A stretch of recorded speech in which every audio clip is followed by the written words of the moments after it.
Pregnancy के पहले 3 महीने अगर बॉडी ने सिग्नल दिया और आपने इग्नोर कर दिया तो रिस्क मम्मी और बेबी दोनों के लिए हो सकता है। हाय एवरीवन, मैं doctor Bhagyashree, obstetrician and gynaecologist, और आज हम बात करेंगे प्रेगनेंसी के पहले ट्राइमेस्टर यानी पहली तिमाही के उन डेंजर सिग्नल्स के बारे में जिन्हें गूगल नहीं, सिर्फ डॉक्टर समझाता है, और जिन्हें अगर टाइम पर पहचान लिया जाए तो बहुत बड़ी प्रॉब्लम को रोका जा सकता है।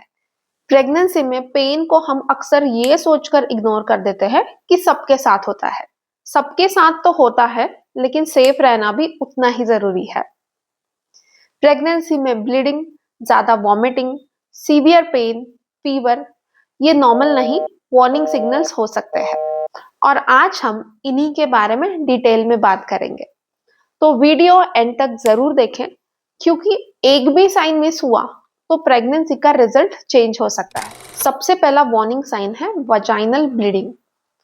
प्रेगनेंसी में हल्का ब्राउन या पिंक स्पॉटिंग कभी कभी नॉर्मल हो सकता है, लेकिन अगर फ्रेश रेड ब्लीडिंग क्लॉट्स के साथ या बार बार हो रही है तो ये इग्नोर करने वाली चीज नहीं है।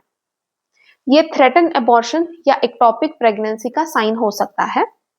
तो इस वक्त आपको घर बैठकर वेट बिल्कुल नहीं करना है, स्ट्रेट तुरंत हॉस्पिटल में जाना है। दूसरा वार्निंग साइन है सीवियर लोअर एब्डोमिनल पेन।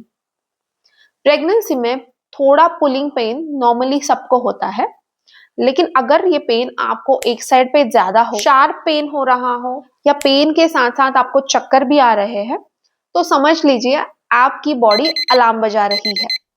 ये एक्टोपिक प्रेगनेंसी का पेन हो सकता है। तो इस वक्त इस पेन को हीरो बन के झेलने से कोई फायदा नहीं है। आपको इस वक्त सीधे आपके डॉक्टर को दिखाना चाहिए। तीसरा वार्निंग साइन है एक्सेसिव वॉमिटिंग। मॉर्निंग सिकनेस, थोड़ी मचलाहट, ये सबको होती है और ये नॉर्मल है, लेकिन अगर आपको दिन में 8 से 10 बार वॉमिटिंग हो रही है, कुछ भी खाया पिया रुक नहीं रहा है, तो इसे कहते हैं हाइपर इमेसिस ग्रेविडारम, जिससे आपको डिहाइड्रेशन हो सकता है और ये माँ और बच्चे दोनों के लिए नुकसान पहुंचा सकता है। इस वक्त पर हम पेशेंट को आईवी फ्लूइड्स लेने की सलाह देते हैं। अगर आपको ये तकलीफ हो रही है तो आपको तुरंत आपके डॉक्टर के पास जाना चाहिए। चौथा warning sign, fever with chills. Pregnancy में फीवर को लाइटली लेना मतलब रिस्क को इनवाइट करना। हाई फीवर विद चिल्स अगर आपको है तो ये इन्फेक्शन का साइन हो सकता है।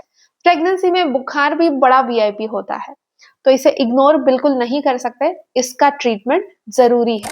पांचवा वार्निंग साइन है सीवियर हेडेक और धुंधला दिखाई देना। अगर हेडेक बहुत तेज है, आंखों के सामने अंधेरा आ रहा है, या फिर आपको वॉमिटिंग के साथ में हेडेक ज्यादा हो रहा है, तो ये बीपी बढ़ने के संकेत हो सकते हैं या फिर डिहाइड्रेशन के संकेत हो सकते हैं।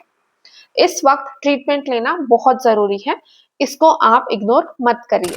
प्रेगनेंसी का 6th वार्निंग साइन है बैड स्मेल डिस्चार्ज या बर्निंग यूरिन।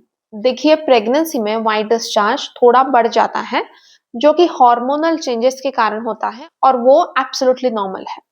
लेकिन अगर डिस्चार्ज बहुत ज्यादा है, साथ में आपको इचिंग हो रही है, रेडनेस है, बर्निंग है या पेन है, तो ये इन्फेक्शन के साइन हो सकते हैं। और फर्स्ट ट्राइमेस्टर में इन्फेक्शन को इग्नोर करना मिसकैरेज के रिस्क को बढ़ा देता है। 7th वार्निंग साइन है sudden loss of pregnancy symptom. अगर आपको अचानक प्रेगनेंसी में होने वाला नोजिया, ब्रेस्ट पेन या प्रेगनेंसी का फीलिंग बिल्कुल कम हो जाता है, तो ये नॉर्मल नहीं है। इस वक्त आपको डॉक्टर से चेक करना बहुत जरूरी है। तो ये थे प्रेगनेंसी के फर्स्ट ट्राइमेस्टर में होने वाले कुछ वार्निंग सिग्नल्स, जिन्हें आप बिल्कुल इग्नोर नहीं कर सकते। देखिए, प्रेगनेंसी में एक सिंपल रूल आपको याद रखना है, कोई भी डाउट हो तो सीधा डॉक्टर, वरना डिले हो गया तो डेंजर। तो अगर आपको फर्स्ट ट्राइमेस्टर यानी पहली तिमाही के बारे में और जानकारी चाहिए, तो इस पे डिटेल यूट्यूब सीरीज हमने ऑलरेडी बना रखी है, जो हमारे यूट्यूब चैनल पे अवेलेबल है। आप उसे एक बार जरूर देखिए। तो अगर आपको ये वीडियो यूजफुल लगी है तो इसे लाइक जरूर करें, अपने प्रेग्नेंट फ्रेंड के साथ इसे जरूर शेयर करें, चैनल को सब्सक्राइब जरूर करें, क्योंकि यहाँ मिलता है डॉक्टर अप्रूव्ड बिना पैनिक गाइडेंस। याद रखिए, सही इंफॉर्मेशन सिर्फ कॉन्फिडेंस नहीं देती, बल्कि कभी कभी लाइफ भी बचाती है। मैं डॉक्टर भाग्यश्री आपसे मिलूंगी अगले वीडियो में।